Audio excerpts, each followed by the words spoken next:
while Raluca is doing that, I just wanted to also say thank you. I wanted to thank, you want me to use the microphone? Okay, hello. Thank you. Okay. You know, when you work, I worked in television news and we don't often, I did something recently where I was just like not even talking in the microphone, and it's sort of like, I didn't know what I was doing. But I wanted to say thank you. I wanted to say thank you to Raluca for forging a relationship with me and for organizing this conference today. This is a lot, you know, it's a lot to gather these folks together from all these different places on a Friday. It's a busy day. I know people are having to come and go because you already have things scheduled. We have students here who are taking time out of their day to come over in between classes, in between work. I believe the Netherlands Embassy contributed also as a sponsor today. I also want to thank the Fulbright organization for having a program that allows this type of interchange. Both here in Romania, we have Fulbright scholars who come to the United States as well. And then, of course, the University of Bucharest and your department. Thank you for hosting me. People have asked, you know, how's it going? And what do you think? And, you know, what I've told people is, you know, the students are smart. I'm looking at some of them, you know, that I have had in my class. They're nice, they're respectful, they're professional, they're impressive. So I think the faculty has a lot to also be proud of. I thought that when I came here that I would be translating some words every now and then, you know, hard words, words that are sort of unique maybe to our business in the United States. And then I found through sitting in on a class that we have the same words. They are the same, VO, stand up. You know, it was like, okay, this is really cool. Plus, very impressed. The students, you know, when I'll say, does this word translate well? Yes, they already understand what it means. So I am just really excited about this. Another thing I want to say, as I was sitting here, I was thinking about this topic that we're talking about today. In my career, I have never taught a class in the United States on this topic. That tells you how sophisticated you all are with thinking about this. I have never, and even at the new university I'm at now, which is a larger university, we don't have a specific class where we address audience research, news. Next week, I want to get into more advertising aspects of it. And so you all are really ahead, I think, of a lot of people, the students being able to be exposed to some of this information, not just from me and my relationship now with you, but also what you're learning today here. So you all have a lot to be proud of. And I love this room. This is a great room for a conference. A lot of times in the United States, I know some of you have been to the US and you may have done conferences in the US, but we'll do something like this and it's in a classroom and it's, you know, tables and, you know, it's just not comfortable. And so to have this nice space with this type of format is really nice. And so I just want to say thank you and kind of give you all some perspective about how things work back there, how things are working here. So I'm going to I've got my speech here and I have my PowerPoint here. Raluca did a great job of bringing my career to you. So you know kind of my background. You'll know like if we have some time in between, if we have some Q&A, some things that we can talk about. So yes, research has been a big part of my career. But I also came from a journalism background. I worked in broadcast television. That was my career right out of college. First month I graduated in May. In June, I was working in television. I'd actually started earlier in my hometown at a television station. And that was my love. I never thought I would stand here. I never thought I would be an academic. I never thought I would go into teaching. And so I think for the students here, you know, one of the things I always like to talk to students about is your career is long. And I think some of the faculty here as well are similar. You worked in the industry, or you still are working in the industry, or you're still doing part-time work, you know, in your career area. You have a lot of time in your career to do a lot. And so it's going to be long, and you may end up here.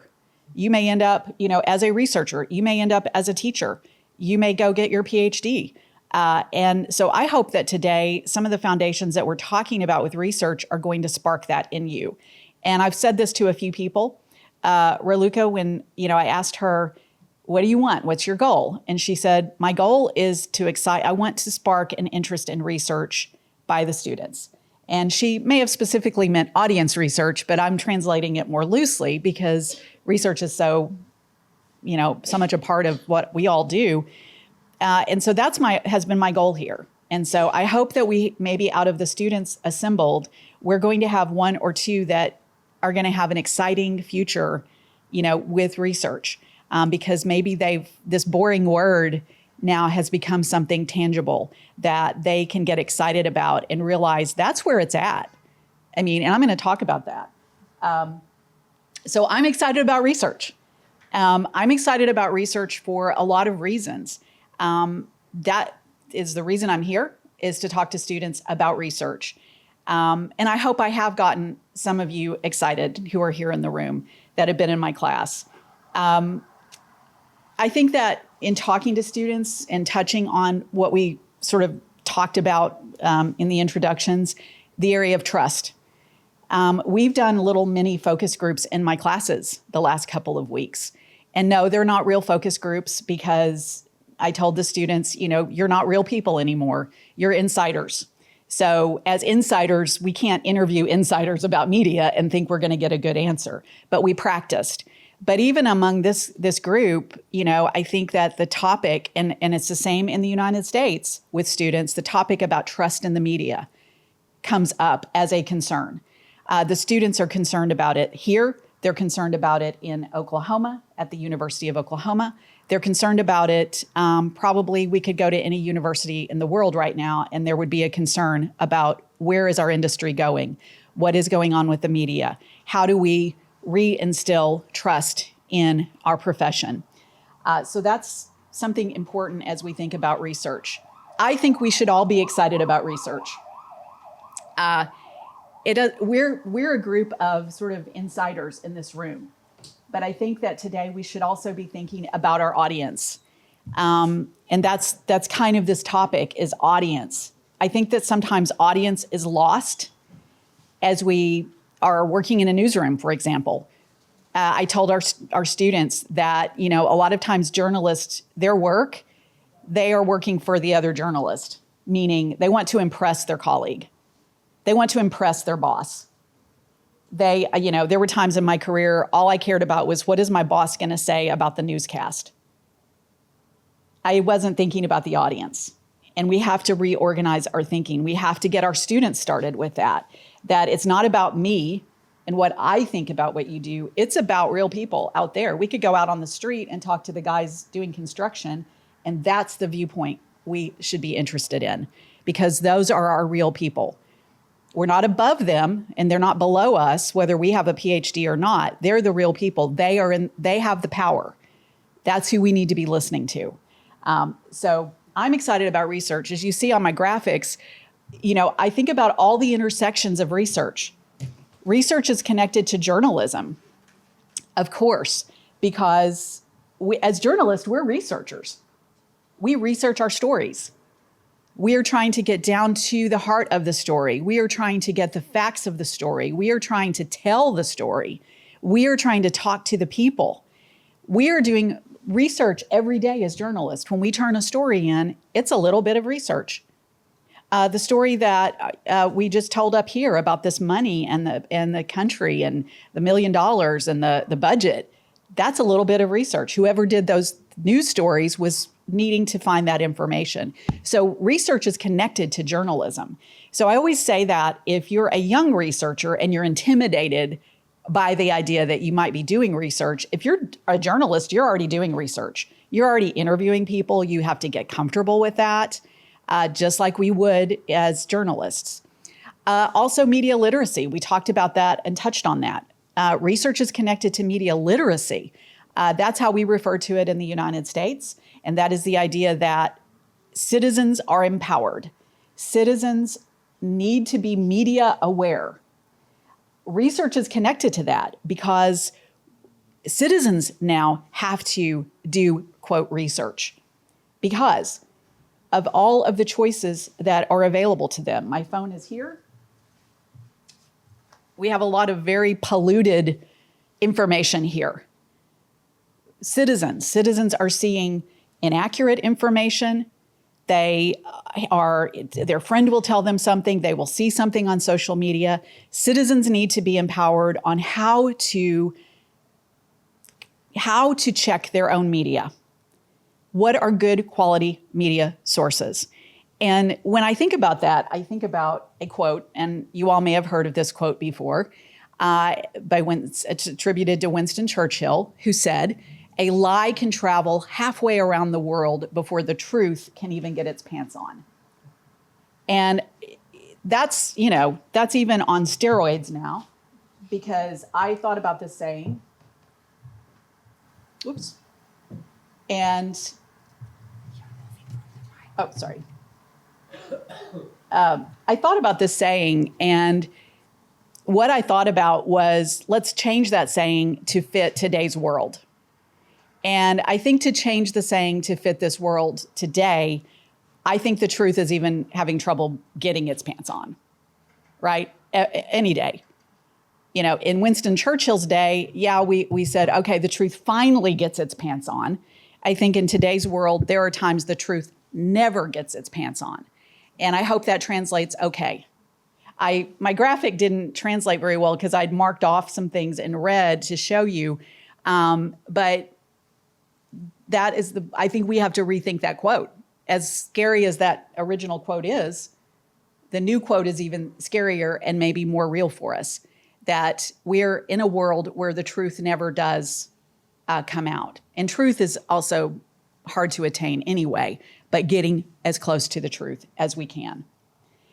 There's another reason we should be excited about research, and that the third point on my graphic is health and well-being. We have just come out of a pandemic where millions of people died, and we needed to trust our medical community to do research.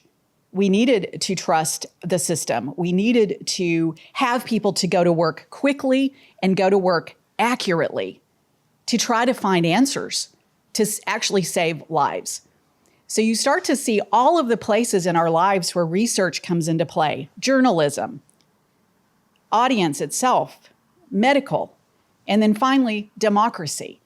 I think that all of this connects to democracy because we have to have quality information to have an informed public, to have an informed electorate.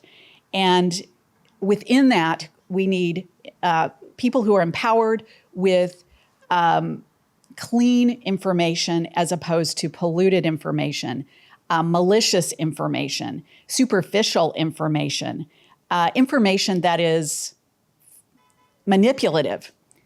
That's the world we're in. And to protect, our institutions and to go forward in our society, we all need to sort of be able to agree on certain facts of life. And we see that when we can't do that, we have trouble in our world.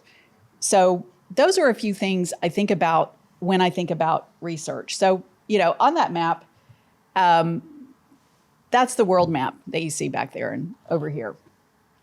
And on the United States, kind of in the middle there, that's where I'm from. But come over to Romania, that's where I'm standing now.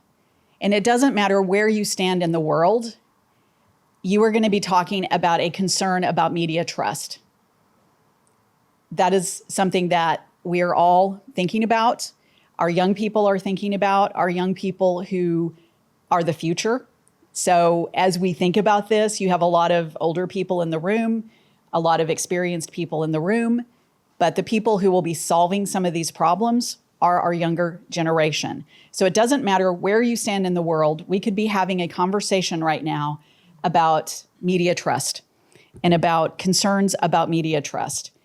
But we're standing here in Romania. And I am going to take a different tact today because I could spend my whole speech on what we would say in the United States, doom and gloom.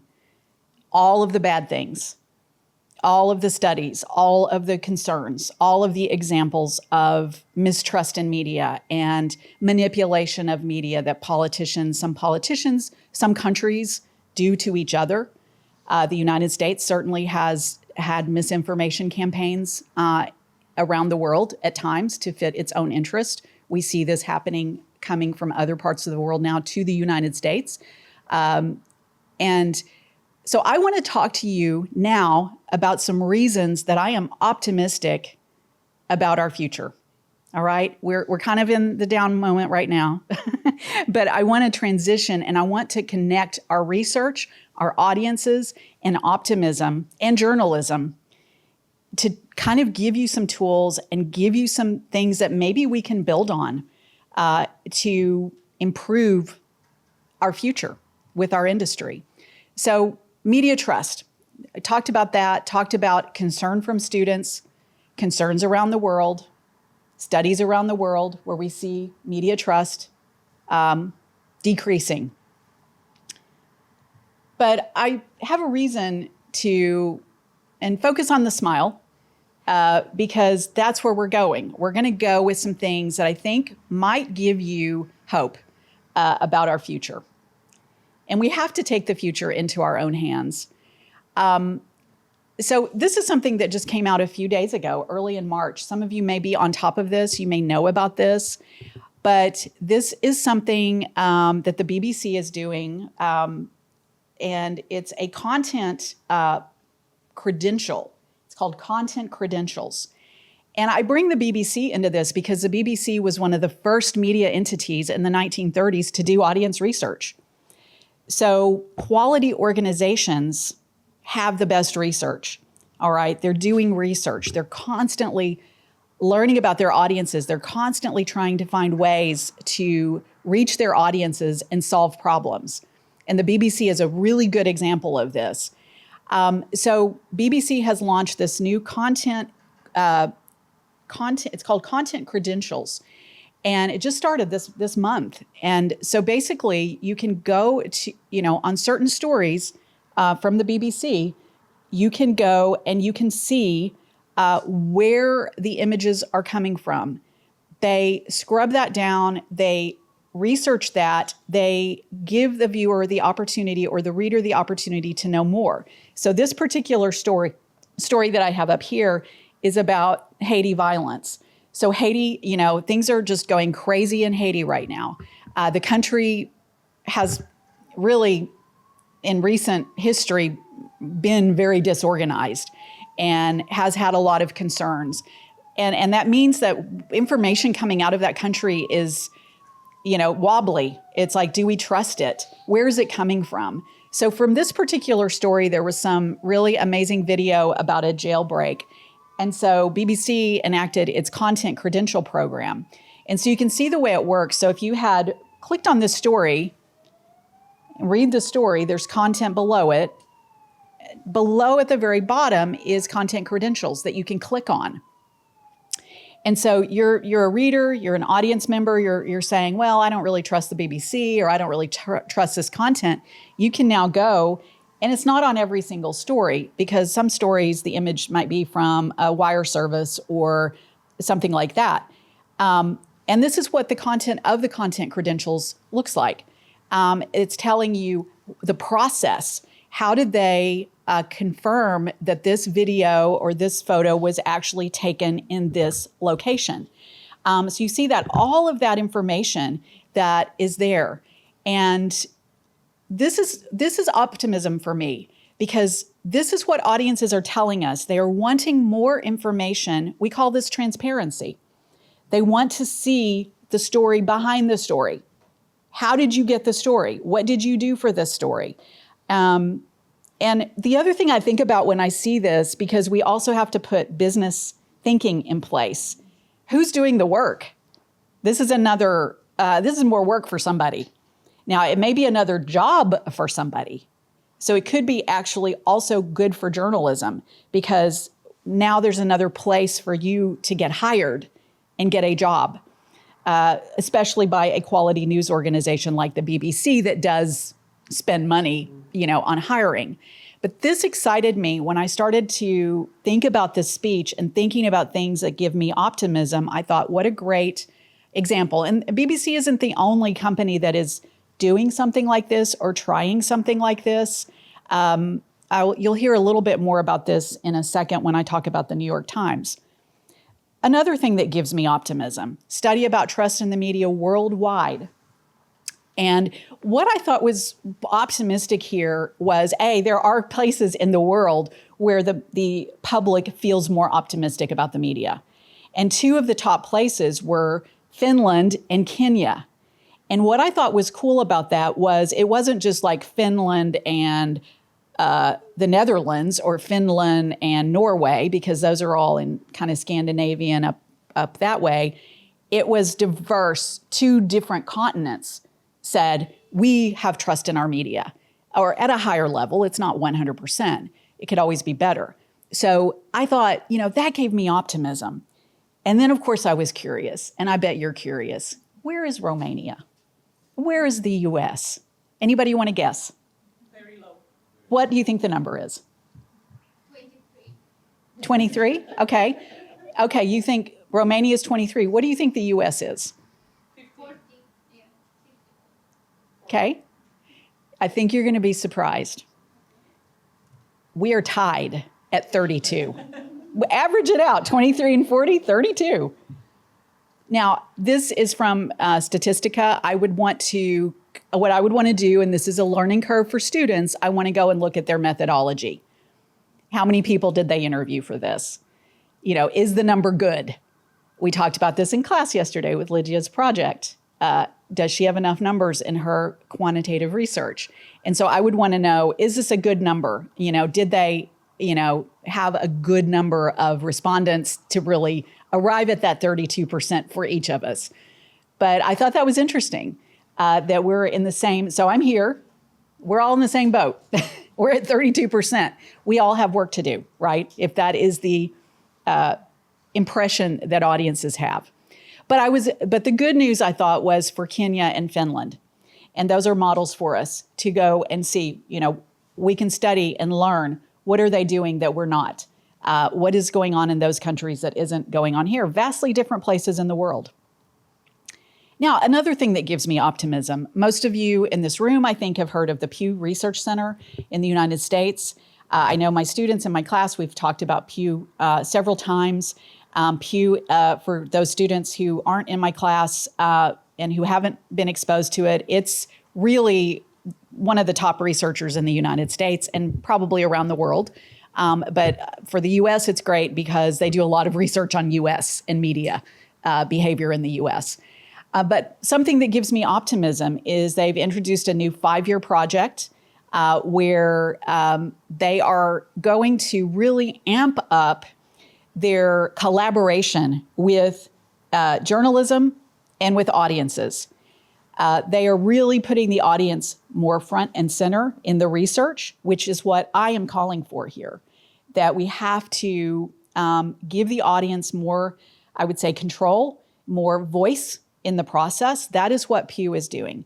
What Pew says is in this initiative that is, the Knight Center is helping fund this, is that there's no one methodology that we can use for work of this scope. We have to use our quantitative, we have to use our qualitative, we have to use all kinds of methods to really try to understand the audience now and the audience in the future. So this is giving me hope as well to see that there are people that we can count on that are going to be continuing this process, which just started in February, this particular initiative. So stay tuned. We'll be seeing what they come up with. We will keep an eye on that one. Another thing that gives me optimism, and this is another worldwide project. The study, this survey was done in the United States, but it's a worldwide project. And it's called solutions journalism. And I don't know if you have been exposed to this particular kind of journalism, but it is in France. France is someone in France is using this concept. So it is probably every continent in the world someone is using this theory of journalism called solutions journalism. And so in the United States, a media company called Smith Geiger, that's my source, they did a survey on this type of journalism. And I'll tell you more about what it is, because you're like, well, gee, if people like it, I want to know more about it. And what they said was that, and this was a study done across the United States in 6 cities. So it wasn't just one city in the US. And they said, so the idea of solutions journalism is it's not just about tell me a problem, it's about bring me a solution. It's what it says it is. Because a lot of times in our work, we definitely expose problems, right? We'll say, the budget problem is occurring and there's $1 million shortfall, or someone took $1 million, but we don't often have the resources, quite honestly, in journalism organizations to always provide, well, what's the solution here? We have enough people sometimes to just give the news and say, here's what's happening. But in the United States, this survey, 79% said they like the idea, don't just tell us problems, tell us solutions. And if anybody in here is a supervisor, you feel the same way, right? Don't just bring me problems. And that's a secret for students too. When you go to work, and whether you work in a newsroom or an advertising agency, please, as you go to your supervisor with issues, bring them solutions. They're going to like you a lot more. But the same for our audiences is they want to hear solutions. They had all these good numbers. 79% give us more of this. 88% said it gives us more positive impression when we, so we can still bring negative news, but we bring that, there's a little bit of a positive there. And then 83, when we think about the word trust, 83% said we trust this more than just a problem-based story. So they were showing them 2 kinds of stories in this research. And this was the information. So let me tell you a little more about solutions journalism. This is, and this is directly from the founder of this concept. And she uses this word whole. The whole, and at the bottom I say, what is the whole story? And so she uses that acronym to kind of give you a template to how do you tell this story. And so basically it is, what is the response? W. H, how is it going to work? O, offer insight, give me some perspective on this response. Can we compare it? What are the limitations to this response? So, you can imagine, think about a problem in your community. Think about a story that's a big deal. I was looking out the window yesterday in class, and I saw this huge building out the window that looked like this fantastic church. I mean, I was like, what is that? And I didn't know about that. That was not in my Bucharest guidebook, which is outdated, probably a few years old. But the student said, well, that's a huge church that we're building. It's going to be the biggest building in Bucharest, apparently. But some people aren't happy about it. So you can apply this solutions journalism to that story, right? I bet there have been stories about this if it's controversial. And we can imagine all the reasons things would be controversial, right? Where's the money coming from? That's what I ask. Is the government paying for this? Or in the US, usually the church itself will pay for it. We wouldn't like it if the government funded it, because we have separation of church and state in the US, supposedly. But that's not always true either. But that you can apply solutions journalists to that particular story. Because, what did this building take the place of? What was torn down? Some people may have not liked that. I've read about your history that a lot of beautiful buildings in Bucharest have been torn down over time, right? Because to make way for something bigger and better and newer, which is not always better. But you can imagine, so let's offer insight to this. Let's talk about, what do we know? What do we not know about this new church? And people that may have a controversy over the idea of it. What is that? So you can imagine that. And I was just sort of taking something from my own class. But that is solutions journalism. You can look it up. But it gives me optimism because connected to our audience research, we have a positive. This improves our trust with the audience. Okay? So this is something we can do potentially in other places to have a positive.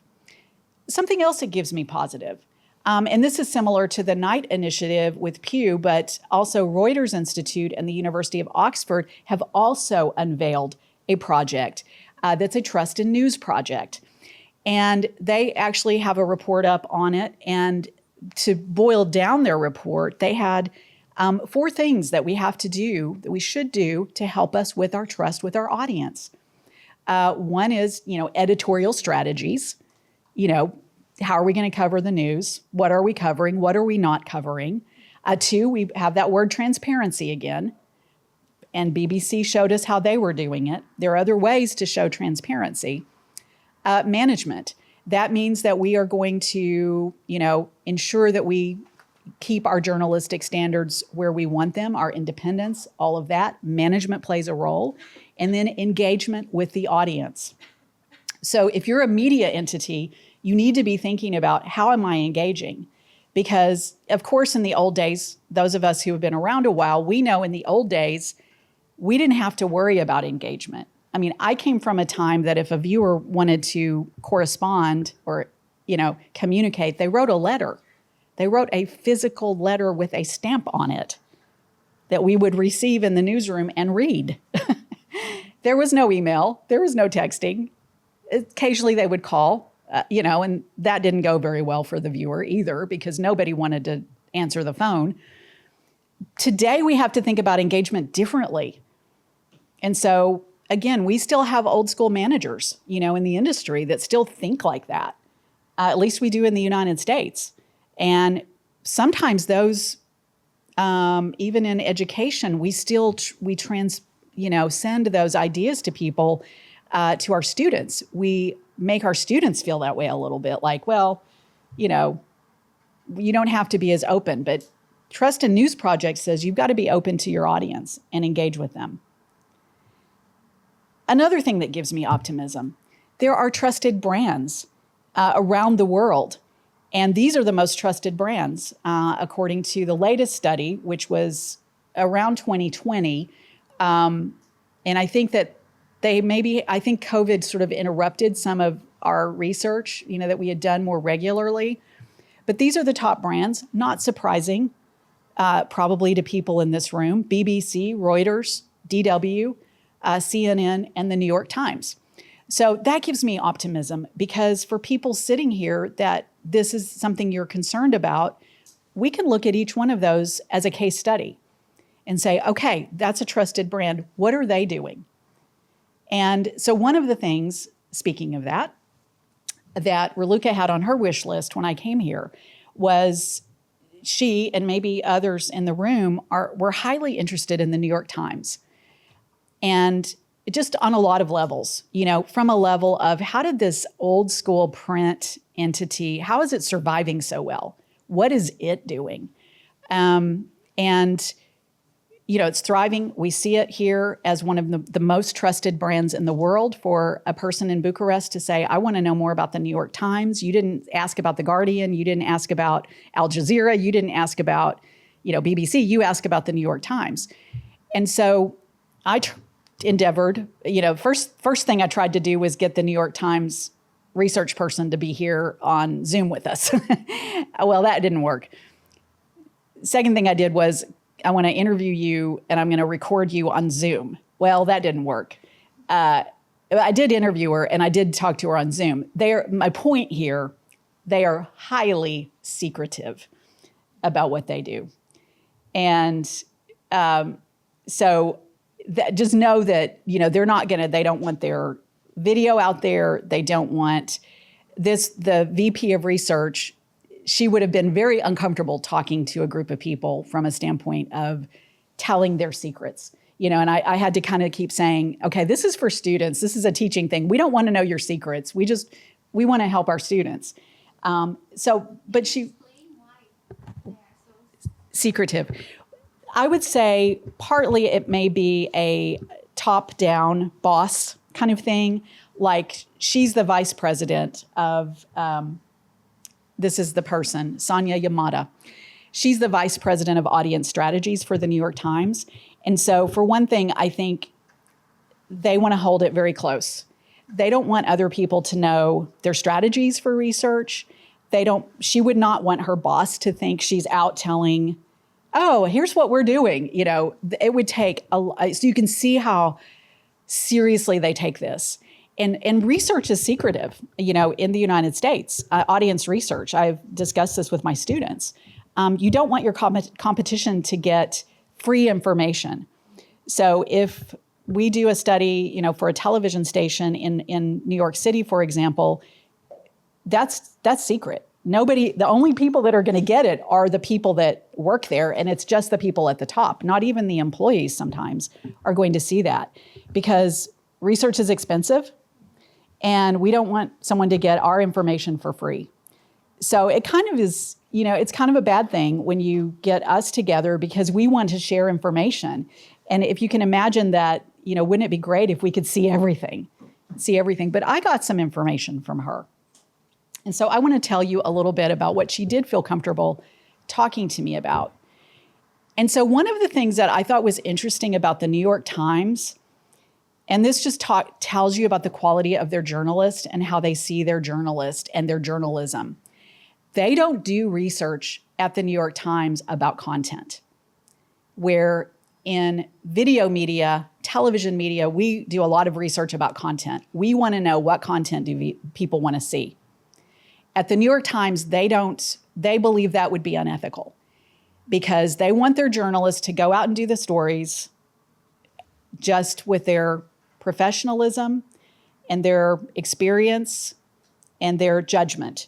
They do not want it to be influenced by a vice president of research in an office who's never been a journalist.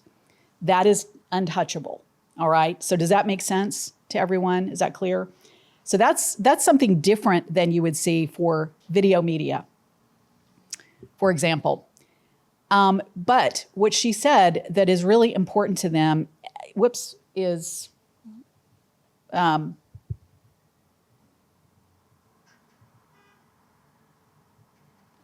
is that, let me get my notes here, because a couple of my graphics I'm not seeing.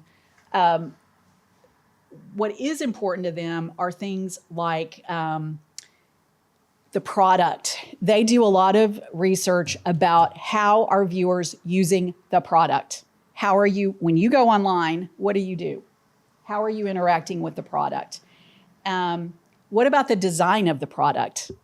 How is that working for you? Do you like the way it's laid out? What about the marketing of the product? That's another thing they will do research about. How are we communicating with people to get more subscribers? Because for them, that's what it's about. And one of the quotes that Sonia said that it sat with me, and it meant a lot to me from a media perspective as we look at the United States landscape. And I would wonder if this resonates with you here in Romania, is she said, our goal is to survive in the short term so we can survive in the long term.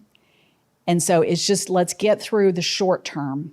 And because if you see, in the US, we have newsrooms being shut down. We have what we call news deserts. Have you studied that, news deserts? Or do you feel a news desert is in the US is like a small town or a community that used to have a newspaper, and the newspaper has shut down. And so these are often very rural areas that no longer have a news organization. And in that case, what our research tells us is communities without news organizations have more public officials who break rules because nobody's watching. They have no watchdog. So we have to survive in the short term. I think that's a really good quote.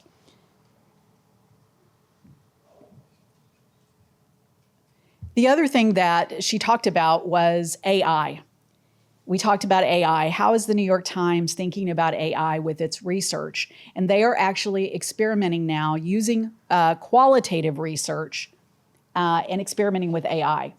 And what they're doing, which I think is wise, if I were doing it this way, I would agree with this, is they're still doing the human analysis. of qualitative research, but they're also doing AI analysis. And then they're evaluating, is it the same? Is it different? Because is this AI thing going to work for them? Because if they can use AI, it will save them time and resources in research analysis. But if the findings are different, if AI looks at it and says, well, this is the outcome, and a human looks at it and says, this is the outcome, then they're not going to use it. So that is something they're doing. And again, a couple of my graphics didn't come through, so I just want to make sure my notes. The other thing she said is what's really important, one thing that also I think is important when we think about research is research about our own people. And she said at the New York Times, almost 100% of the people who work there are happy in their job. And that's how they want it to be. They want it to be a place where the news is as good as possible, where people want to come to the New York Times to get the news. I mean, this is basic, really important stuff. They want, she calls it getting at the truth. It's hard to get the truth, but we can get at the truth. You know, we can get as close as we possibly can to that. And then help communicate and help contribute to a civilized discourse. Let's not be, again, part of the problem. Let's be part of the solution. So these are some of the things the New York Times is thinking about. These are some of the ways it is doing research. And those are a few of the things that she was comfortable communicating. Now, I want to come back a little bit full circle. Again, in trying to think about the positives that we can find, that we can latch onto and say, if we can have a positive, if we do a little bit more of that positive, we're going to actually, that's something we can build upon. And so this is a study that Pew did about journalists and how they see their jobs. And of course, in the United States, there is a lot of negative. A lot of journalists have negative feelings about their work these days. But I was looking for those little bits of optimism that we could sort of hold on to.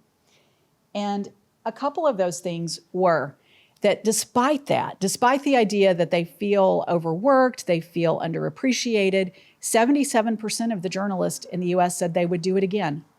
They would choose the same career. And then also high numbers said they're proud of their work and they're satisfied with their jobs. So inside those negatives, we can decide sometimes which headline do we want to pick. Do we want to pick the headline that says, journalists sense turmoil in their industry? Or do we want to pick the headline that they still have passion for their work? So I was interested in that because as teachers, we are sending journalists out into the world. So what world are we sending them into? A world they're going to hate? A world where they're going to be targeted? A world where they're going to be underpaid, underappreciated? Oops, wrong one. So I think at the end of the day, as I think about all of this together, we take it all together. We take the research, we take the audience, we take the journalists, and we take the idea of trust, and we have to move it forward. And we have to do some things that are highly innovative, meaning we have to engage the audience. We have to bring them into the driver's seat more. We have to think about the profession, think about our journalists. We have to prepare, of course, our journalists, and I know you're doing that. We have to think in different ways. We have to try new things, that some of our new things are going to fail. And I think I'm okay with that because at least we tried something and we learned from that. So this initiative that the BBC is doing, is it going to work? Is it going to do anything? Are people going to trust the BBC more because they have content verification? Maybe, maybe not. Maybe so. But we tried it. And if it works, if it doesn't work, we learned something from it. So we have to take these innovative ideas and we have to broaden them. We have to look at countries like Finland and say, what are they doing, to create more trust? The young people are the future. We have to have a voice. We have to be the voice. We have to, I think, call it out sometimes within the framework that you have. I know you have a slightly different media system here, just like most countries are a little bit different everywhere you go with their media system. But we have to, in a fact-based way, we have to lay out what is happening so that others can see it. And if something wrong is going on, then if we can lay that out in a fact-based way, others then can possibly start to see that. So all of those things together, I think, paint a picture of where we can go in our future. And it's back to, I think, this core graphic that I have, which is, what are our editorial strategies? We've got to keep our transparency in check, management, and engagement with the audience. Those are 4 core areas that we can build on as we try to grow our audience trust and create a different future for ourselves. But again, I look at the young people and I say, you're the future. You're going to be the ones, as you sit here, you may be just taking in the information, but you also need to be thinking about, what are we going to do? You know, how are we going to handle this? What would we do differently? So that is my speech. What are your questions?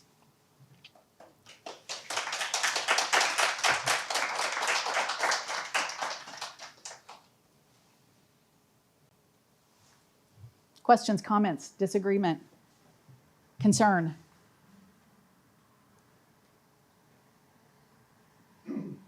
Yes. Should I speak English? Yes. Well, whoever you want. This is for the history. My name is Mihail Dragnea, the Faculty of Journalism.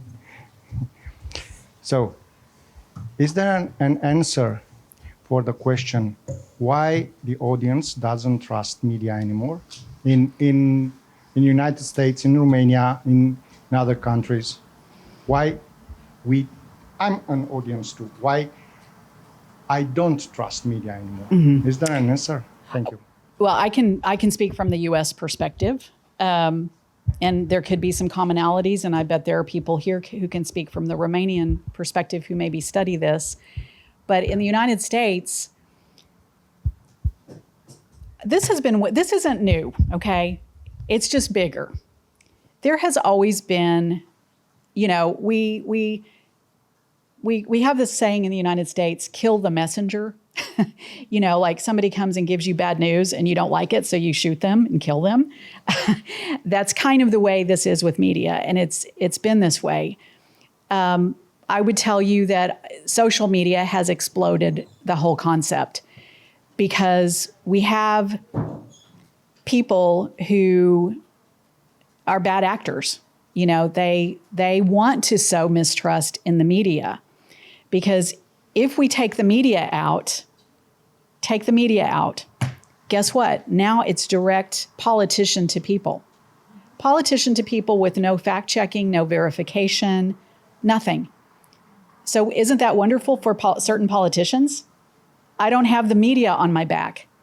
So guess what? All of the people that support that politician, not all of them, but there are bad actors who want that person to be elected, for example.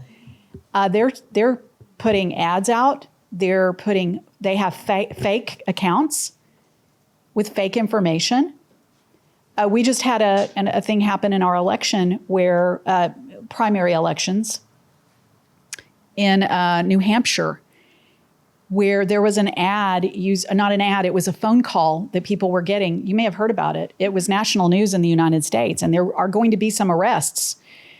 Phone calls being made to voters with AI-generated Joe Biden voice telling them not to vote. It was fake. So it's always been with us, but now it's huge because of this. This is just out of control.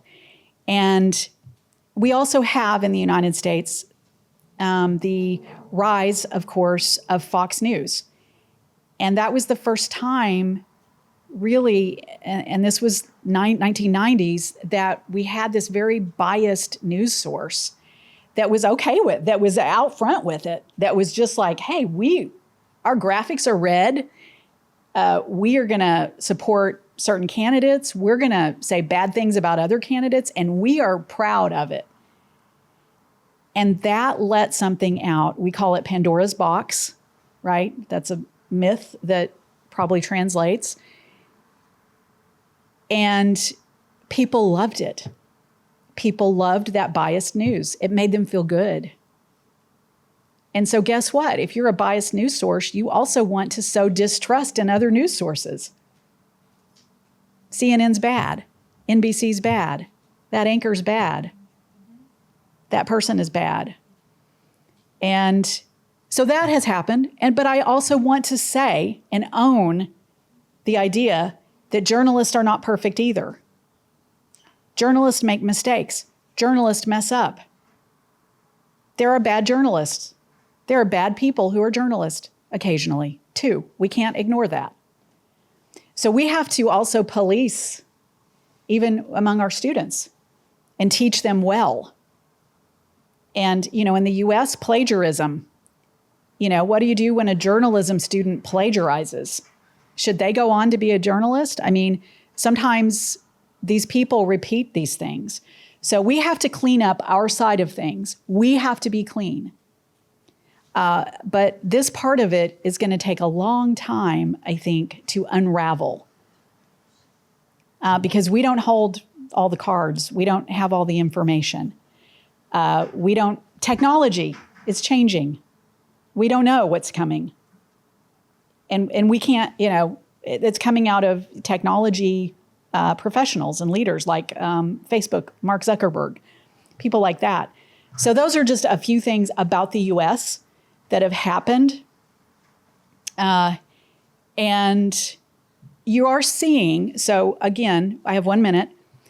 I do want to say this. We are seeing the legal system start to take action.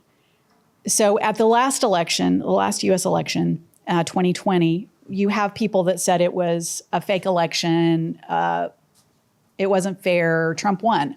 That's what some people say. And they called into question the voting machines owned by a company called Dominion. Fox News said Dominion faked the votes. The machines cheated.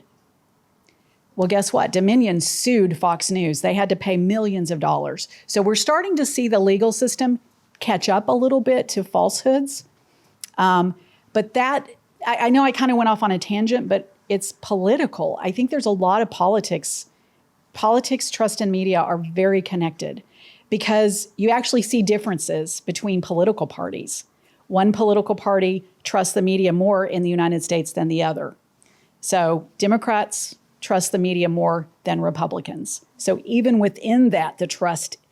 So I have 1 minute, but we can talk in between too if people have questions.